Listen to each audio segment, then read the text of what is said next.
السلام علیکم ناظرین، میں ہوں فاروق عباس اور چینل ہے نیوٹرل بائی جاوید چودھری۔ ناظرین، آپ کے سوالات لے کے آج حاضر ہیں۔ بہت سے سوال تھے، ٹاپک سے اس طرح کے آج کل چھڑ گئے ہیں کہ ان کی اب وہ جسے کہتے ہیں نا تفصیلات جاننی بہت ضروری ہے یا انہیں ایکسپلین کرنا بہت ضروری ہے۔ اور آج جو ہمارے پاس موضوعات ہیں بڑے مختلف قسم کے ہیں، کچھ لوکل پالیٹکس سے عمران خان کے اوپر کچھ الزامات ہیں، اور چوہے صاحب یہ سمجھتے ہیں کہ وہ الزامات میں لگاتا ہوں اور میں یہ سمجھتا ہوں کہ یہ چیزیں جینون ہیں، تو وہ آپ کو بتائیں گے وہ چیزیں کیا ہے۔ اور بہرحال یہ میں نہیں پوچھ رہا، یہ آپ لوگ پوچھ رہے ہیں، میں نے وہ والے سوال ڈالے۔ اچھا، اس کے بعد کچھ ہم یہ ڈسکس کر لیں گے انٹرنیشنلی کیا ہو رہا ہے۔ امریکہ کے حوالے سے بہت بیشنگ ہو رہی ہے، لوگ بہت سوالات کر رہے ہیں امریکہ اور پاکستان کے ریلیشن پہ، ایران اور اسرائیل کے حوالے سے بہت کچھ ہے۔ اسی طرح سے کچھ سوالات ہیں، آپ کو جان کے بڑا مزہ آئے گا۔ سارے سوال میں آپ کو اکٹھے نہیں بتا رہا، ہر سوال کے بعد دوسرا سوال باقاعدہ ایک شاہکار ہے۔ ابھی میں شروع کرتا ہوں اپنے پہلے سوال سے، اور جو پہلا سوال آج ہمارا ہوگا جس میں میں چودھری صاحب کو بہت تنگ کرنے والا ہوں، وہ ہے کہ چودھری صاحب آخر مسلم ممالک نے امریکہ کو فوجی اڈے کیوں دیے ہوئے ہیں؟ اب دیکھیں، یہ مسلم ممالک جو ہے نا، تمام مسلم ممالک کے اندر فوجی اڈے نہیں ہیں۔ پہلی تو یہ آپ ذہن میں رکھو، ایسا نہیں ہے کہ سارے جہاں پہ عالم اسلام ہے، جہاں پہ کلمہ گو لوگ ہیں، جہاں پہ اذانیں چل رہی ہیں، جہاں پہ نمازیں ہو رہی ہیں، وہاں پہ ایک امریکی اڈا بھی ہے۔ نہیں، ایسا نہیں۔ امریکی اڈے جو ہیں وہ 3 قسم کے ملکوں کے اندر ہے، 3 اسلامی ملکوں کے اندر ہے۔ نمبر 1، ایسا اسلامی ملک جس کے پاس بہت دولت ہے، اچھا۔ بہت زیادہ دولت ہے۔ جیسے کہ آپ عرب ملک دیکھ لو، آپ وہاں پہ ان کے پاس تیل کی دولت ہے، اور اب ان کا ایشو یہ ہے کہ وہ ملک جو ہے اس کے پاس پیسے ہیں، اور وہاں پہ شہنشاہیت ہے، وہاں پہ ایمپرر ہے، وہاں پہ بادشاہ ہے۔ اچھا۔ ٹھیک ہے، اور اب اس دور میں یعنی آپ یہ اندازہ لگاؤ کہ 2026 کے اندر اگر بادشاہت ہے تو پھر ظاہر ہے وہ عجیب سا لگتا ہے نا سارا۔ اب وہ بادشاہ سلامت جو ہے نا، انہوں نے غلبہ رکھنا ہے، کنٹرول رکھنا ہے اپنی عوام کے اوپر، کہ وہاں پہ رائٹس نہ ہو اور عوام باہر کھڑے ہو کے یہ نہ کہیں گے جی ہمیں جمہوریت چاہیے۔ ٹھیک ہے، تو اس کے لیے ظاہر ہے انہوں نے ٹائٹ رکھنا ہے چیزوں کو، اور ٹائٹ رکھنے میں انہوں نے ظاہر سوشل میڈیا کو کنٹرول کرنا ہے، پھر انہوں نے جو بیسک ڈیموکریسی ہے اس کو کنٹرول کرنا ہے، اس نے اپنی یوتھ کو کنٹرول رکھنا ہے۔ اب اگر باہر سے بڑے ملک جو ہیں وہ اگر کنٹرول نہیں کرنے دیں گے، ان کو کہیں گے نہیں آپ عوام کو اوپن کریں، آپ خواتین کو رائٹس دیں، آپ ان کو ووٹ کا رائٹ دیں، اور پورے ملک کو ووٹ کا رائٹ دیں، آپ سوشل میڈیا جو اس کو ایکٹیو کریں تاکہ لوگ اپنی بات کر سکیں، آپ میڈیا کو اوپن کر دیں، تو باہر کے لوگ تو پریشر ڈالیں گے نا جی۔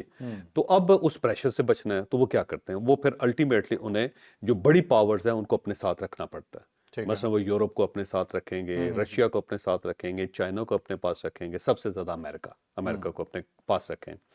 اب امریکہ جو ہے نا، اس کو ایسے ملک بڑے اچھے لگتے ہیں کہ جن کے اندر دولت بہت ہے، ساتھ بادشاہت ہے، اور وہ بادشاہ سلامت جو ہے وہ اپنے آپ کو قائم رکھنا چاہتے ہیں۔ ٹھیک ہے۔ تو وہاں پہ فوری طور پہ امریکہ اپنے ریلیشن بھی ٹھیک کرے گا، ڈیفنس بجٹ بھی ان کا بڑھائے گا، اپنا سارا وار مشین ان کے حوالے کرے گا، بیچے گا۔ بیچے گا، جنہیں انہوں نے استعمال نہیں کرنا، جنہیں وہ خود استعمال ہی نہیں کر سکتے، اور اس کے ساتھ ساتھ وہاں پہ اپنے اڈے بھی بنائے گا۔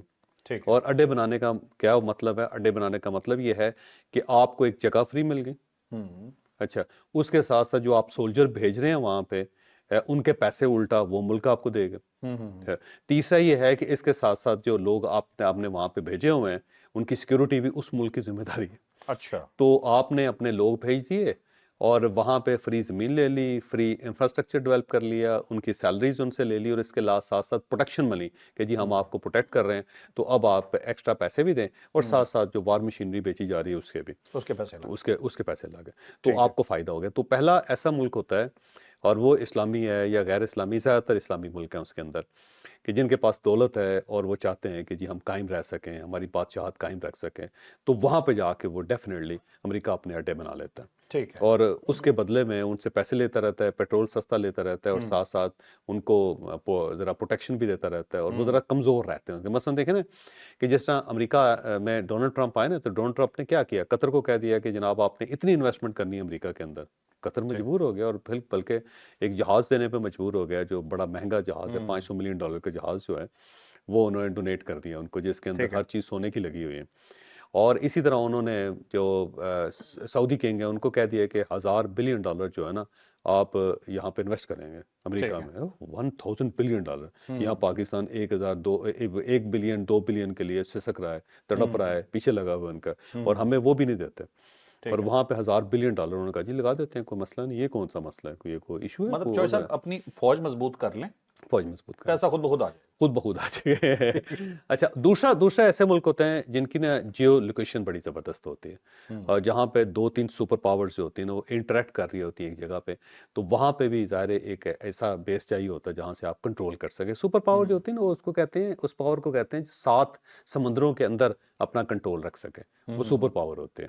اگر آپ صرف اپنے آپ کو بچا رہے ہیں یا اپنے ریجن کے اندر, آپ جیسے کہ انڈیا ہے اس کی حجم نہیں ہے, اپنے ریجن کے اندر ہے, وہ سپر پاور نہیں ہے. سپر اپنے پاور ریجن میں بھی کہاں ہے چوائس. اچھا چلیں نہیں کوئی ہم مطلب نے بیٹھ دیا. اپنے ریجن میں سب سے بڑا ملک ہے وہ, آپ اس طرح کہہ لیں, ٹھیک ہے. ٹھیک ہے. تو وہ انہوں نے اپنا جو ہے نا ایک بھرم رکھا ہوا ہے اپنا, لیکن وہ کبھی بھی سپر پاور نہیں بن سکے گا کیونکہ اپنے سمندر سے بھی باہر نہیں گیا کبھی. لیکن امریکن ہیں یا اس کے بعد رشینس ہیں یا پھر چائنیز ہیں, وہ اپنے جو سمندر ہیں ان کو ایکسپینڈ کرتے چلے جا رہے ہیں, اپنی پاور کو ایکسپینڈ کرتے جا رہے ہیں. تو بہت سارے ایسی لوکیشنز ہوتی ہیں کہ جہاں پہ جس کو geo political points of view سے بڑا زبردست قسم کا مقام کہتے ہیں. تو وہاں پہ بھی اب وہاں پہ بھی اگر کوئی اسلامی ملک آ گیا ہے تو وہاں پہ بھی اڈا بن جائے گا. ٹھیک ہے. جیسے کہ ملیشیا ہے, یا وہ ملیشیا کی لوکیشن بڑی زبردست ہے. جیسے کہ انڈونیشیا ہے, اس کی لوکیشن بڑی زبردست ہے. اچھا جیسے کہ ایران ہے جو کبھی امریکن اڈا ہوتا تھا, بڑی اس کی کیونکہ آبنائے ہرمز کی وجہ سے اس کا وہاں پہ بڑا کنٹرول ہے, وہ ہے. تو وہ پھر ایسی جگہیں جو ہوتی ہیں وہ پھر چوز کی جاتی ہیں تاکہ ان کو کیا جا سکے, تاکہ وہاں سے دنیا کے اوپر نظر رکھی جا سکے. اب اس کے اندر بھی ذرا ون ون صورتحال ہوتی ہے کہ زمین آپ ان سے لے لیتے ہیں, کچھ آپ اپنا پیسہ خرچ کر دیتے ہیں, کچھ ان سے فیسلٹیز لے لیتے ہیں آپ, تو اس سے بھی جا کے امریکنز اور یورپین جو ہیں وہ وہاں پہ بیٹھے. اور تیسری ایسی چیز ہے, تیسرا ایسا ملک ہے جو غریب ہے انتہا درجے کا, لیکن اس کے نیچے سورسز بہت ہیں.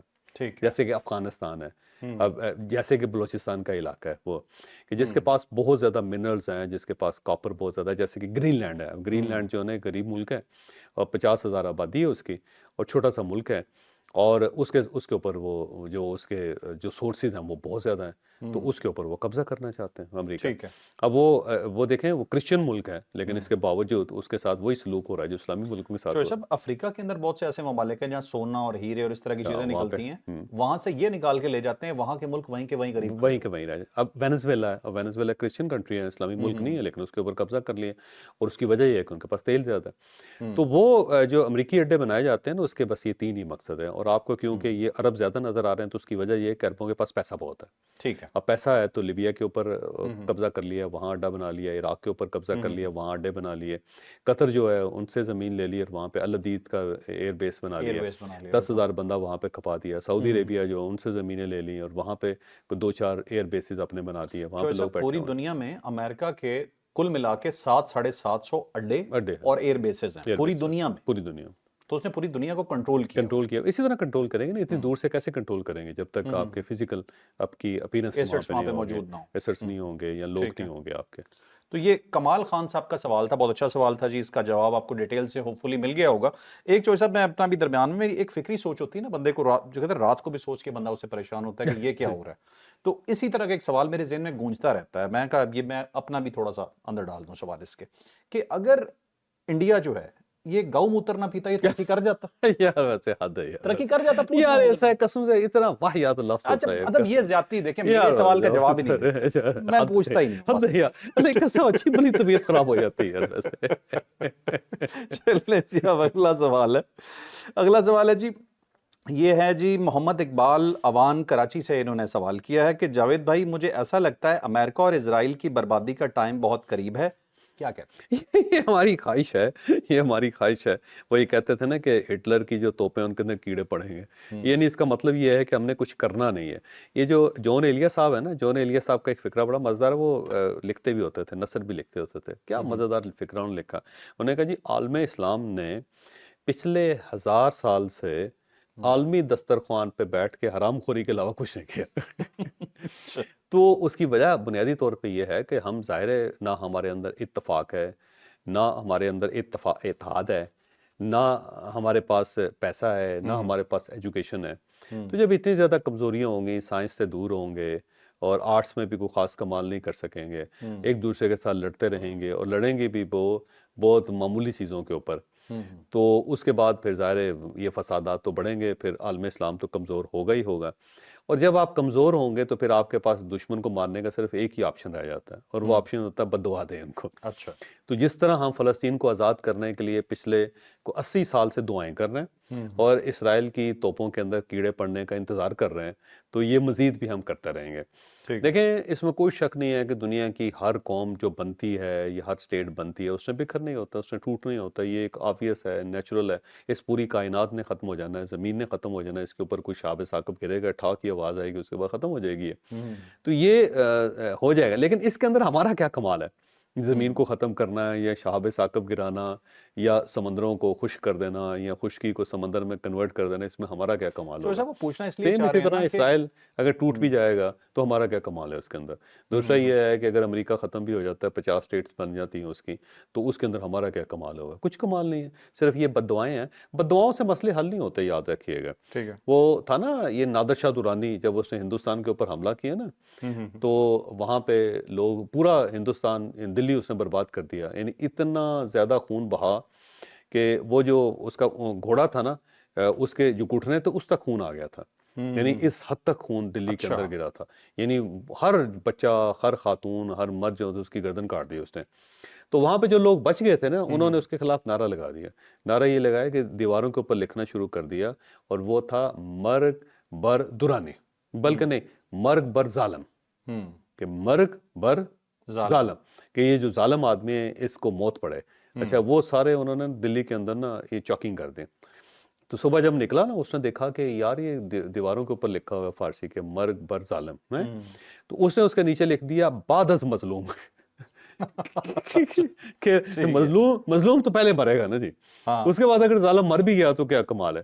تو مسئلہ یہ ہے کہ یہ امریکہ اور اسرائیل تباہ ہونا ہو، برباد ہونا ہو، ہم تو پہلے ہو رہے ہیں نا جی، تو ہماری بربادی تو اس سے پہلے ہے، کر کے جا رہے ہیں نا۔ ہمیں تو کر کے جا رہے ہیں نا جی۔ اب غزہ کا جو صورتحال اسرائیل نے کی ہے، اب اسرائیل اگر ڈوب بھی جائے، مر بھی جائے، تباہ بھی ہو جائے، برباد بھی ہو جائے، ٹوٹ بھی جائے، غزہ کو کیا فائدہ ہوگا؟ وہاں کے تو بچے مر گئے بھوک سے، وہاں سے بچے بیماری سے مر گئے، 70,000 تو کہا جاتا ہے، کہتے ہیں ایکچوئل تعداد تو 2,80,000 اس کے اوپر تو قبضہ ہو گیا نا جی، اس کو تو مسمار انہوں نے کر دیا نا۔ اب مثلا ایک مرتبہ ایک بندہ کہنے لگا جی امریکہ جو ہے نا یہ گر کے تباہ ہو جائے گا، میں نے کہا دعا کرو ہمارے اوپر گر کے تباہ نہ ہو، کیونکہ پہلے تو ہم مریں گے، اس کے بعد جو ہے نا امریکہ مرے گا۔ تو یہ صرف دعائیں ہیں جی، اور بد دعائیں ہیں اور خواہشیں ہیں۔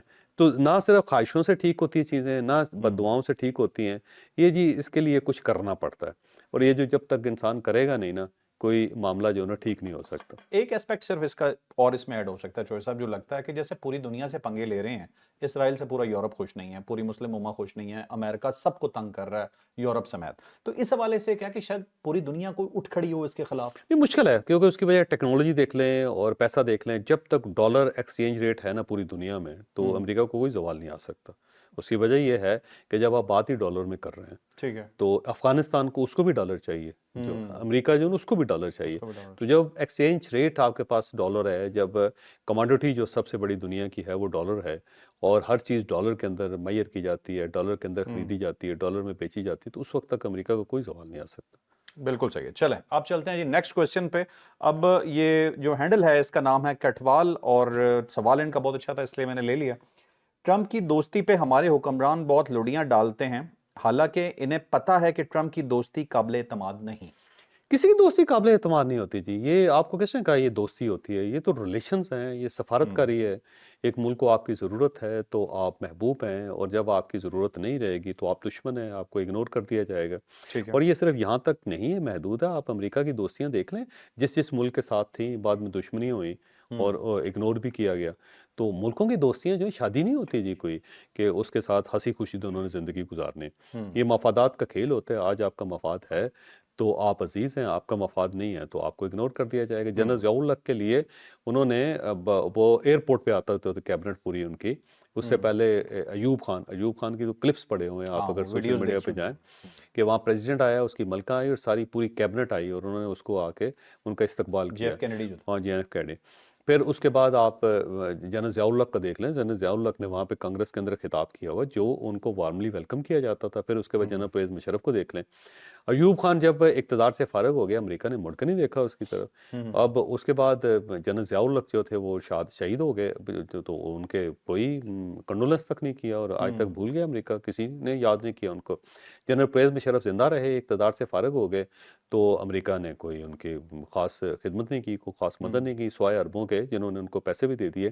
کوئی $1.5 ملین دیا گیا تھا یو ای کی طرف سے, جس سے جنرل پرویز مشرف نے گھر خریدا تھا انگلینڈ کے اندر. تو ایک اسی طرح ایک شہزادے نے ان کو وہاں پہ ولا دے دیا, جو ولا نہیں تو نہیں, اپارٹمنٹ تھا, میں اس خود اپارٹمنٹ میں گیا ہوں دبئی کے اندر, چھوٹا سا اپارٹمنٹ تھا. تو یہ ہو گیا تھا, اور امریکہ نے تو بالکل اگنور کر دیا تھا ان کو. تو یہ سارے مفادات کی گیم ہوتی ہے. ایک وقت میں آپ کو محبوب ہوتے ہیں, آپ کے لیے شادیانے بجائے جاتے ہیں, تالیاں بجائی جاتی ہیں, کھڑے ہو کے آپ کا استقبال کیا جاتا ہے, پھر آپ سامنے گھومتے پھرتے رہتے ہیں, آپ کو پہچانا نہیں جاتا. تو یہ سفارتکاری ہے, اس کے اندر آپ زیادہ سیریس نہ لیں. ٹرمپ تو اس معاملے میں بہت ہی بولڈ آدمی ہے. لوگ تھوڑا سا جذبات سے زیادہ سوچتے ہیں, ادروائز ہم اگر دیکھیں تو امریکہ کیا ہمیں دشمن چاہیے؟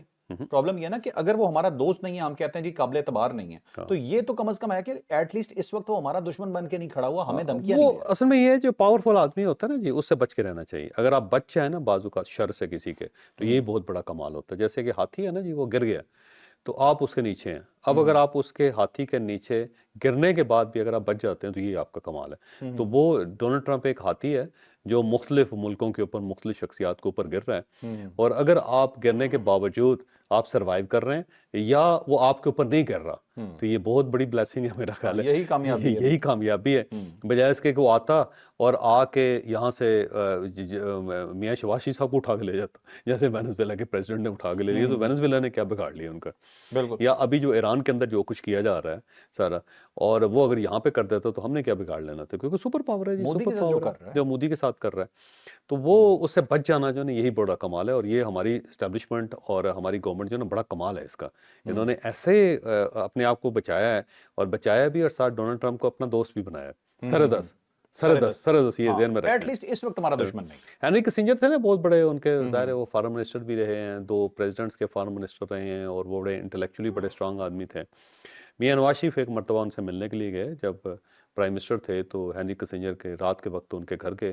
تو ہینری کسنجر سے پوچھا کہ امریکہ کے ساتھ ہمارے معاملات ہو رہے ہیں, تو ہمیں کیا کرنا چاہیے, کیا ہمیں امریکہ کی دوستی پہ بلیو کرنا چاہیے یا نہیں؟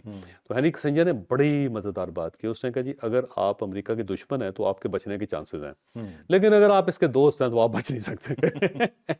تو ہینری کسنجر نے کیا بس تاریخی فکرہ بولا. تو بس یہی ہے کہ اگر آپ اس سے دور ہیں امریکہ سے, تب بھی آپ کو نقصان میں ہیں, اور قریب ہیں تو تب بھی آپ کو نقصان ہے. تو یہ وقتی طور پہ ٹرمپ کی دوستی ٹھیک ہے جی, بہت اچھی ہے, اور جب یہ بگڑ جائیں گے تو بگڑ جائیں گے. پھر ظاہر ہے جہاں دنیا ہو وہاں پہ ہم بھی, لیکن اس وقت تو لنچ کو انجوائے کریں نا آپ. بالکل ٹھیک ہے, بالکل ٹھیک ہے. چلیں اب چلتے ہیں جی اپنی نیکسٹ سٹوری پہ.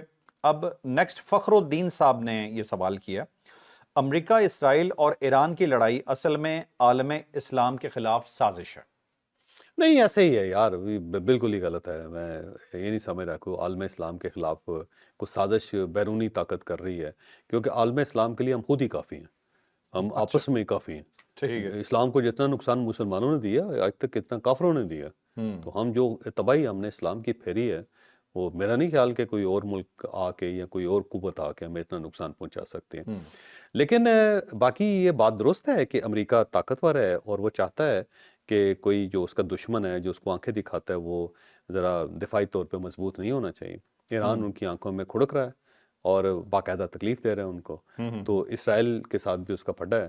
اسرائیل کے ساتھ اس وقت صرف ایک ہی ملک کا پھڈا ہے, اور اس ملک کا نام ایران ہے, جو لڑ رہا ہے. اس نے باقاعدہ اپنے ملیشیاز بنائے ہوئے ہیں, جو روز ایران کی طرف سے اسرائیل کے اوپر اٹیک کرتے ہیں. حماس ہے, حزب اللہ ہے, یہ تو ایرانی بیکڈ سارے پارٹیز ہیں نا, لشکر ہیں, حوثیز ہیں.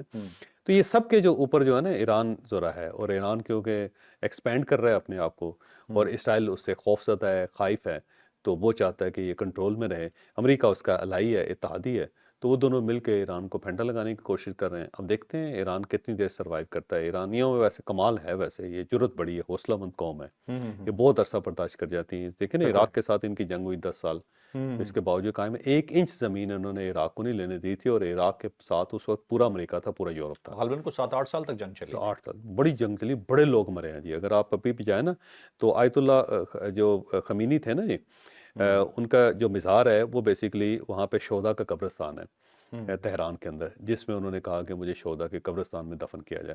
اور اگر آپ اس قبرستان کو دیکھیں تو آپ حیران ہی رہ جاتے ہیں. تو حد نظر دور دور تک آپ کو شہداء کی قبریں ملتی ہیں، اور یہ وہ شہید ہیں جو عراق کی جنگ میں شہید ہوئے تھے. اچھا بہت کوئی گھر ایسا نہیں تھا جس میں شہادت نہ ہوئی ہو. ٹھیک ہے. تو اس سوال کا مختصر جواب ہے کہ عالم اسلام اس وقت ملکوں کی صورت میں اتنا مضبوط ہی نہیں ہے مضبوط کہ نہیں امریکہ کو کوئی سازش کرنی ہے. امریکہ کو کوئی سازش نہیں ہے، وہ تو ایک دھمکی کی مار ہوتی ہے، ہم لیٹ جاتے ہیں. بالکل ٹھیک ہے. اکثر تو ہمارے دھمکی سے پہلے ہی لیٹے پڑے ہوتے ہیں بہت ہاں سارے پہلے ہی ممالک. کہہ دیتے ہیں جی آپ ہمیں دھمکی دیں تاکہ ہم لیٹ جائیں. یہ بھی ہم لیٹے ہوئے ہیں، آپ دھمکی نہ دیجیے ہاں گا. دھمکی نہ دیجیے، یا پلیز آپ ہمیں دھمکی دے کے ہماری نیند ڈسٹرب نہ کریں. چلیں جی، اب آتی ہے بڑی جنگ. ٹھیک ہے، یہ سوال ہے جی آخری غلام مرتضی صاحب نے سوال کیا. سوال ہے چودھری صاحب، فاروق صاحب ٹھیک کہہ رہے ہیں، پہلے تو تھینک یو. ٹھیک ہے. اب وہ کہتے ہیں جی عالمی لیول پر ماسٹر مائنڈ ایک ہے جو چھوٹے ملکوں کو اپنے کنٹرول میں رکھنا چاہتا ہے. پاکستان ایٹمی طاقت ہے، اسے سیاسی اور معاشی بحران میں رکھنا چاہتے ہیں اور 3 حصوں میں تقسیم کرنا چاہتے ہیں، اور نیازی مطلب عمران خان کو کہہ رہے ہیں عالمی طاقتوں کا اعلی کار ہے.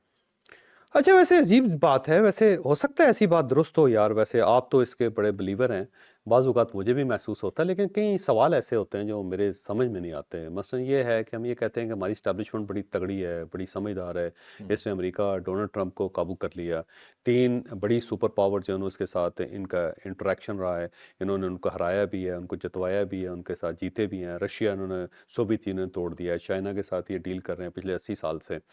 پھر امریکہ جو ہے ان کا دوست بھی رہا، دشمن بھی رہا یہ اس کے ساتھ بھی. پھر اس کے ساتھ یورپ جو ہے نا اس کے اتحادی بھی رہے ہیں. تو ہماری جو ایجنسیز ہیں، ہمارے جو لوگ ہیں بہت تیز ہیں، بہت سمجھدار ہیں، ایسے ہی کہا جاتا ہے نا.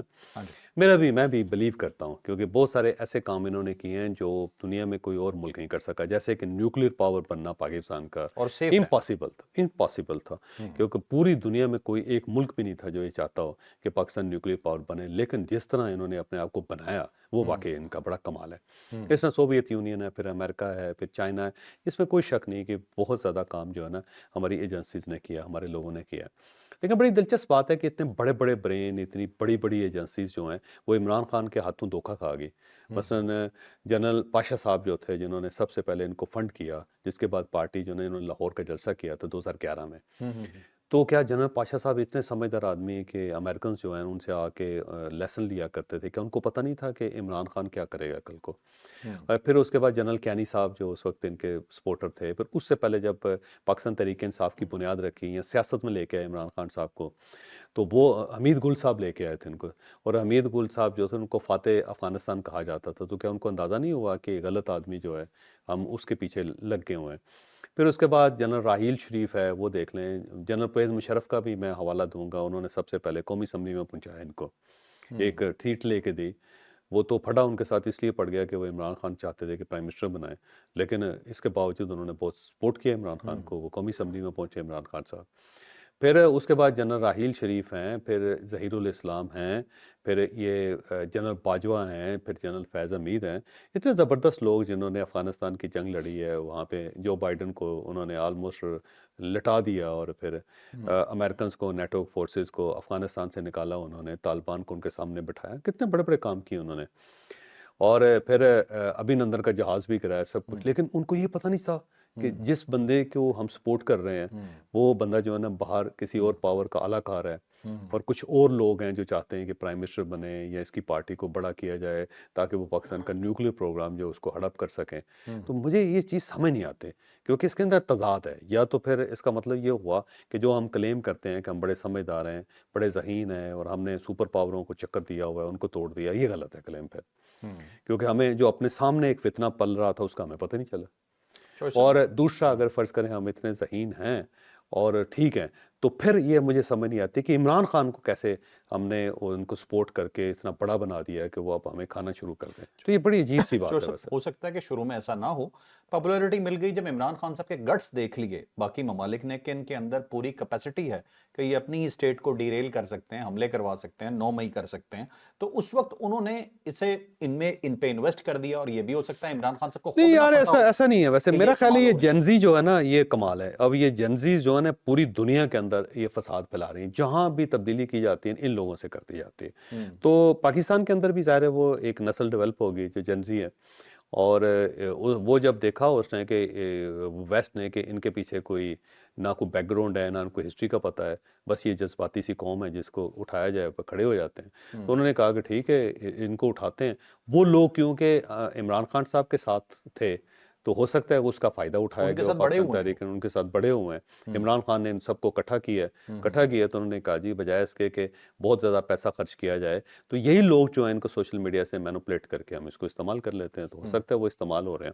لیکن بہرحال اس میں کوئی شک نہیں ہے کہ عمران خان صاحب کے اندر ایک پوٹینشیل موجود ہے کہ یہ پورے پاکستان کو نعوذ باللہ برباد کر سکتے ہیں، کیونکہ وہ اپنی ذات سے آگے نہیں سوچتے، اپنی ذات سے آگے نہیں دیکھتے، اور یہی میرا خیال ہے عمران خان کا بہت بڑا فالٹ ہے چوہے صاحب، کہ ہو اسے سکتا ہے آگے نکل کے سوچنا چاہیے۔ پہلے عمران خان صاحب کو نہ پتا ہو، لیکن اب آئی ایم شیور کہ انہیں یہ پتا چل گیا کہ اگر باہر سے کچھ انویسٹمنٹ ہو بھی رہی ہے یا انہیں لگ رہا ہے، لیکن وہ دیکھ رہے ہیں کہ اس سے مجھے فائدہ ہو رہا ہے درمیان میں، ہاں صحیح، اسے دیکھے بغیر کہ ملک کو نقصان ہو ملک رہا کو ہے، نقصان وہ ہو لگ پڑے۔ اب ہاں انہیں یہ اسے کوئی اعتراض نہیں کہ نقصان ہوتا ہے تو ہو، میرے لیے بھلا ہونا چاہیے۔ لیکن مجھے لگتا ہے کہ پاکستان کو کچھ نہیں ہوگا انشاءاللہ تعالی۔ نہیں، پاکستان کو تو انشاءاللہ کچھ نہیں ہوگا، لیکن کوشش کرنے والے تو کوشش اسی طریقے سے کر رہے ہیں نا، یہ تو مان لیں۔ ہر قسم کے ڈیزاسٹر سے نکل جاتا ہے، تو یہ کوئی ڈیزاسٹر نہیں ہے جس کے لیے پریشان ہونا چاہیے۔ لیکن یہ حصہ تو ہے نا ڈیریل کرنے کے لیے، ہو سکتا ہو سکتا ہے مان گئے، آج بنا لیا۔ ٹھیک ہے، تو یہ تھا آج کا ویلاگ۔ یقیناً آپ کے لیے بہت انفارمیٹیو رہا ہوگا۔ ایک جملہ میں بھول گیا، اس کے لیے معذرت چاہتا ہوں کہ مودی جی آپ بہت گھٹیا ہیں، یاد نہیں کہہ پایا تھا، یاد آ گیا۔ تو خالصتان کو اپنے بالکل نہیں بھولنا، مودی کو یاد کروا کے رکھنا ہے، بھارت کو یاد کروا کے رکھنا ہے۔ اجازت دیجیے، اللہ حافظ، پاکستان زندہ باد۔